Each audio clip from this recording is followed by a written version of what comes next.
Yo mga bossing, kumusta? Infinite Sports nga po pala. Huwag pong kalimutang mag-subscribe at pindutin ang bell button para manatiling updated sa mundo ng sports.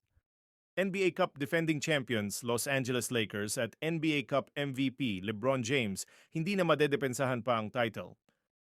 Tinalo nga po ang Lake Show kanina ng number 1 seed sa Western Conference na Oklahoma City Thunder at tuluyan na ngang nalaglag ito sa West Group B ng torneo.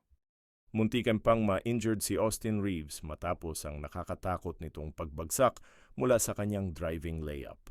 Sinubukan pang maposterized ni Dalton ang Thunder big man na si Hartenstein, kaya lang ay nasupalpal ito sa ere.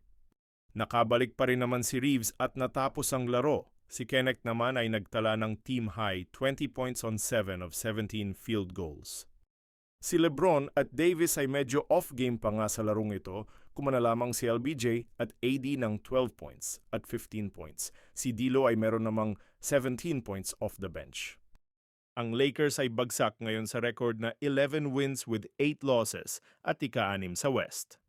Samantalang ang Oklahoma City Thunder naman ay mag-a-advance sa quarterfinals ng tournament at top 1 pa rin sa NBA West standings sa record na 15 wins at may 4 na talo lamang.